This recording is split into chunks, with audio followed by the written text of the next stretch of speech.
Bueno, la clase de hoy es anatomía de la base del cráneo. La anatomía de la base del cráneo es compleja. Numerosas estructuras neurovasculares pasan a través de múltiples canales y forámenes de la base. Los estudios por imágenes como la TC y la resonancia suelen ser complementarias entre sí y se van a usar en conjunto para demostrar la extensión completa de alguna enfermedad. Para el estudio tomográfico, las imágenes se van a obtener desde C2 hasta el ápex craneal. Vamos a evaluar con ventana ósea y también de partes blandas, y va a ser más sensible para detectar la anatomía ósea, el patrón de destrucción ósea, fracturas de base de cráneo y fístula de líquido cefalorraquídeo. El cráneo en sí está constituido por una calota y una base de cráneo. Está constituido por articulación de 8 huesos, 4 impares, que son la frontal, etmoidal, esfenoidal, occipital, y 2 pares que son el temporal y el parietal. El hueso frontal, parietal y occipital van a constituir lo que es la calota craneal, mientras que el temporal y el esfenoide y el etmoidal van a constituir la base del cráneo. Acá la imagen que tenemos en un corte axial, coloreado, muestra lo que se ve como base de cráneo. Y a su vez, cuando estudiamos el cráneo, también tenemos los huesos de la cara, que van a constituir el macizo facial, y que son 14 huesos, que de ellos son el vómer, el mandibular, los huesos nasales, maxilares, malar, unguis, los cornetes inferiores y el palatino. Vamos a hablar específicamente de la base del cráneo. Acá en pantalla estamos observando un video en 3D de la anatomía de la base del cráneo, y hacia la derecha observamos una reconstrucción 3D vista desde el endocráneo, donde vamos a dividir, de acuerdo a estas líneas, en 3 fosas. Una fosa craneal anterior, una fosa craneal media y una posterior. Que de esta vamos a ir describiendo el contenido y los agujeros que hay en ellos. Para empezar, la fosa craneal anterior, que la vamos a representar en esta imagen en 3D, dentro de esta vamos a hablar sobre la apófisis cristagali, la lámina cribiforme, el foramen secum o foramen ciego, y los forámenes etmoidales. Entonces, la fosa craneal anterior está constituida por el hueso etmoidal y frontal, que es lo que está coloreado acá, y parte del esfenoide, que generalmente son las alas menores. Y vamos a describir estas estructuras. Empezamos por la crista Galli, denominada así por su apariencia la cresta del gallo, que es esta señalada con el círculo rojo en un corte coronal de tomografía. Al lado de, si nosotros hacemos un zoom de esta imagen, vamos a observar esto, donde observamos la apófisis crista Galli, y hacia los laterales vamos a encontrar la lámina cribosa, y esto que estoy señalando son las fosas etmoidales. Acá vamos a encontrar al bulbo olfatorio. Esto es un corte coronal de resonancia. La pusimos para poder encontrar con mayor facilidad los bulbos olfatorios, que si bien en tomografía no son visibles, en resonancia se puede ver fácilmente, que son estos que están señalados acá. Bien, la lámina cribosa dijimos que estaba hacia los laterales de la apófisis crista Galli, están señalados con rojo. Acá ponemos 3 cortes, axial, coronal y sagital, donde estamos señalando tanto la apófisis crista Galli y hacia los laterales la lámina cribosa. Por esta va a pasar el nervio olfatorio. El foramen ciego, o también llamado secum, es esta imagen que tenemos acá, que es un libro anatómico, donde está por delante del etmoide. Se llama agujero ciego porque no pasa ninguna estructura. La función que tiene esto es dónde se va a insertar la hoz del cerebro, y otra de las funciones es que por ejemplo, en esta imagen, en un sagital, en una tomografía, esto que estamos señalando es el foramen ciego, que en algunas pacientes tienen un tejido fibroso que hace que no se comunique el seno frontal con la fosa craneal anterior. pero hay ciertas situaciones o ciertos pacientes que pueden tener venas emisarias aquí y pueden ser producto de una diseminación, es decir, cualquier proceso que esté en el seno frontal puede extenderse hacia la fosa craneal anterior. Para ir terminando con la fosa craneal anterior, vamos a hablar de los forámenes etmoidales. Por acá van a pasar la arteria etmoidal anterior y posterior.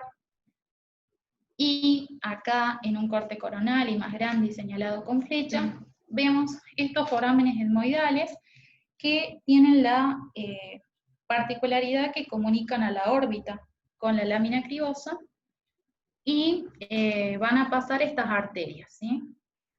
Y continuamos ahora con la fosa craneal media. Bueno, fosa craneal media está formado fundamentalmente por el hueso efenoides y los temporales. Anteriormente el efenoides, los efenoides, el tubérculo velar, los procesos clinoideos anteriores, y el hueso y las salas mayores del efenoides. Lateralmente, el hueso temporal, la porción escamosa, y el hueso parietal forman la extensión de la cavidad de la base del cráneo. La silla turca, las apófisis clinoides posteriores y el cuerpo del efenoides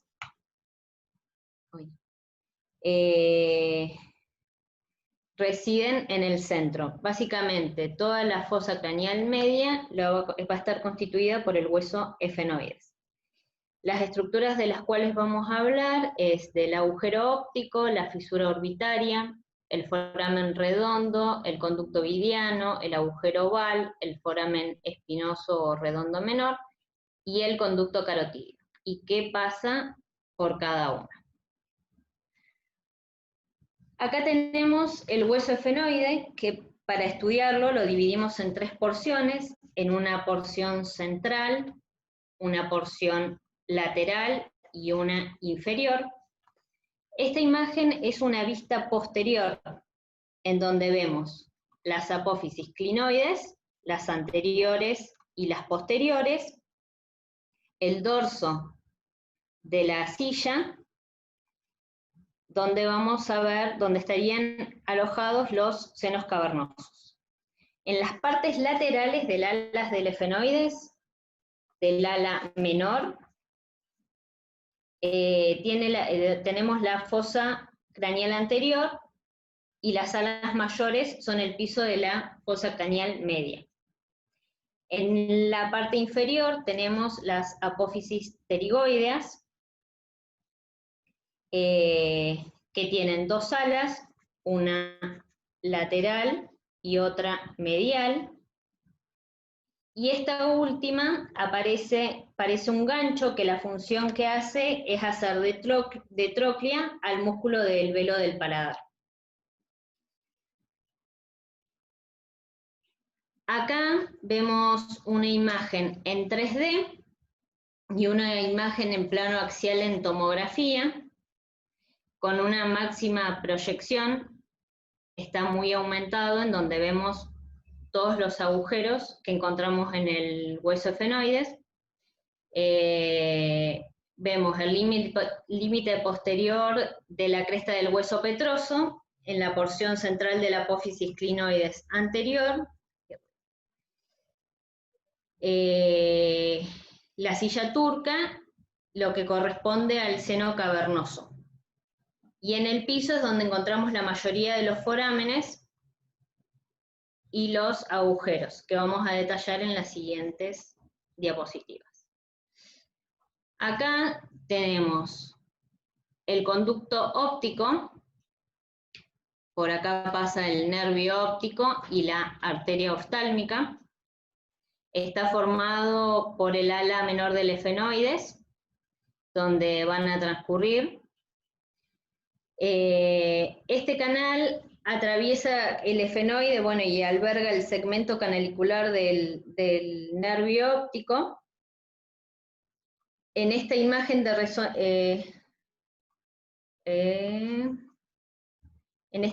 de resonancia podemos encontrar el nervio óptico en un corte coronal. Tenemos que buscar para encontrarlo las apófisis clinoides anteriores generalmente, y se va a encontrar medial el nervio óptico. Cabe destacar que el nervio óptico siempre lo vamos a poder evaluar mejor en resonancia que en tomografía, si bien se puede observar también. Después tenemos varios planos del conducto óptico y las fibras ópticas, donde tenemos las fisuras orbitarias. Acá tenemos un 3D donde tenemos las fisuras orbitarias y en los distintos cortes por donde transcurre el nervio óptico y la arteria oftálmica. Después, por la fisura orbitaria va a transcurrir el nervio oculomotor, el troclear, abducen, las primeras divisiones del nervio trigémino, la rama de la arteria meningia media.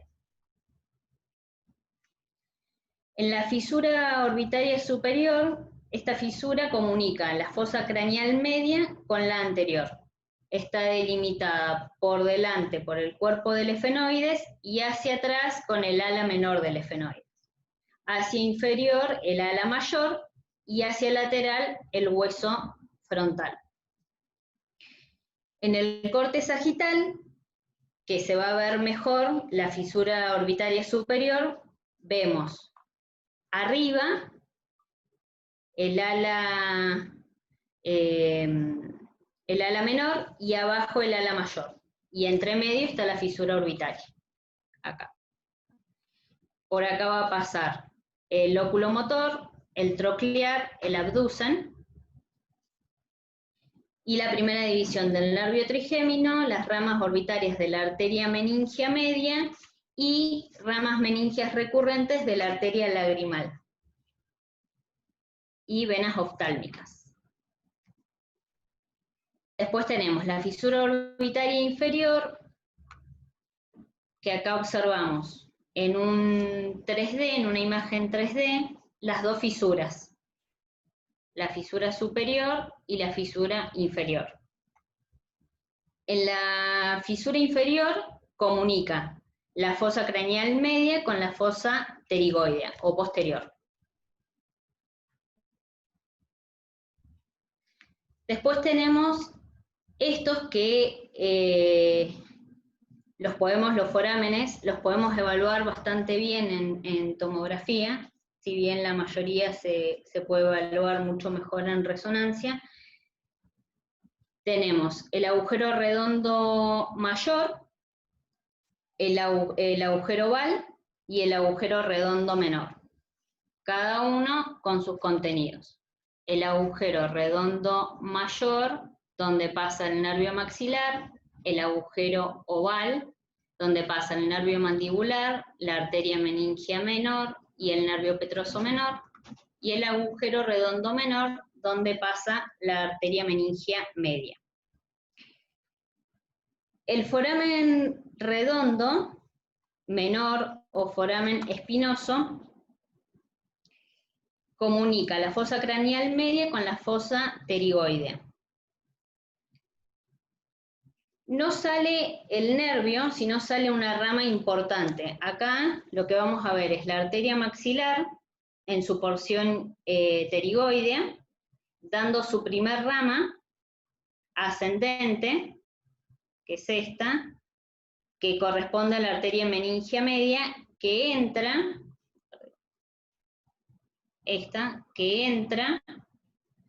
por el foramen espinoso y va a irse hacia lateral, hacia el hueso parietal.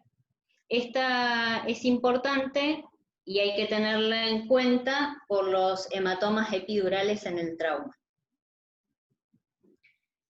Después tenemos el conducto vidiano o el foramen vidiano, que se encuentra en el hueso efenoides, que comunica la fosa craneal media con la fosa craneal posterior o pterigoide. Acá lo observamos, se puede observar mucho mejor en un corte sagital. Siempre hay que tener en cuenta de que esto se pueda ver bien, visualizar bien por el conducto, donde va a transcurrir la vena y la arteria liviana. Después el conducto carotídeo, conducto carotídeo, donde va a transcurrir la carótida. En realidad la carótida no es que pasa por el conducto, tiene varios trayectos, sino que descansa en el conducto carotídeo. Después tenemos esta estructura que es muy importante, que es el seno cavernoso, que está situado a los lados del cuerpo del efenoides. De ambos lados tenemos las mismas estructuras. Esta es una vista posterior a través de los senos cavernosos, donde se ve la ubicación de la arteria carótida interna, cavernosa, la porción cavernosa, y tenemos de arriba hacia abajo los nervios, los pares craneales que tenemos, el ocular, el troclear, acá tenemos el trigémino, el motor ocular externo, perdón, el trigémino, rama oftálmica, y el trigémino, rama facial. En estas imágenes tenemos la pared lateral se divide en dos capas, acá, se divide en dos capas, meningia externa y una capa dural interna. La dural interna envuelve los nervios, envuelve cada nervio, oculomotor, el troclear y el oftálmico.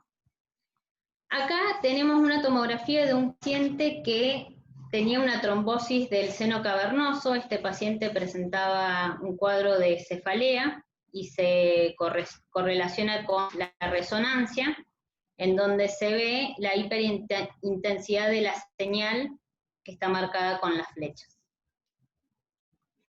Es importante tener en cuenta el seno cavernoso por las patologías que podemos tener, ya sea por la vena o por los nervios. Bueno, y para terminar, bueno, ahí nos quedó cranel, pero es fosa craneal posterior, y la vamos a señalar del mismo color. Generalmente está constituida por los huesos temporal, el efenoidal y el occipital. La mayor de la parte posterior es el hueso occipital, que el margen lo divide la porción petrosa del hueso temporal, el dorso de la silla turca, y posteriormente todo lo que es el hueso occipital. Acá van a reposar o asentar los hemisferios cerebelosos. Dentro de la fosa craneal posterior vamos a mencionar al conducto auditivo interno, el agujero magno yugular y al conducto hipogloso. Acá les mostramos en los tres planos de ventana con filtro óseo de tomografía el clivus. El clivus está en la parte de la base del cráneo que está situada entre el dorso celar y la basión del foramen magno. Incluye parte del cuerpo del efenoides y también de la porción basilar del hueso occipital. ¿Sí? Esto es más que nada para la visualización, que por ahí uno siempre piensa que el clivus es del efenoide y en realidad es parte del occipital. Otro agujero que vemos en esta fosa es el conducto auditivo interno, señalado acá en una tomografía magnificada en un corte facial, donde acá vamos a encontrar al nervio facial, al nervio vestíbulo-coclear, a la arteria laberíntica y al ganglio vestibular. Acá también mostramos otras estructuras que forman parte del oído, como es la cóclea, el martillo y el yunque. El foramen yugular, acá señalado con amarillo en un corte tomográfico axial, generalmente en este caso en este paciente es más grande del lado derecho, y en la mayoría de los pacientes suele ser así. En algunas bibliografías dicen que el 70% suele ser un foramen yugular derecho más grande que el izquierdo. Acá observamos también en los tres planos, señalado con amarillo, el agujero yugular mostrado anteriormente, y en rojo el seno sigmoideo, ¿sí? La relación que tiene el seno con el foramen yugular. Acá vamos a encontrar el nervio glosofaringeo, el vago, el nervio accesorio y la arteria meningia posterior. Y por último, en fosa craneal posterior vamos a encontrar el canal del hipogloso, señalado con estas flechas amarillas. Acá vamos a encontrar el nervio del hipogloso, o el par craneal 12. Y por último, el agujero magno, donde vamos a encontrar el bulbo raquídeo, las meninges, las arterias vertebrales, las raíces espinales del par craneal 11 y las venas de la dura madre. Esta es la bibliografía que utilizamos. Pusimos algunos videos también, sobre todo para ver la anatomía. La idea de la clase era mostrar más bien los agujeros y su contenido. Y bueno, acá una fotito de nosotras que cuando estuvimos armando la clase. Y eso es todo.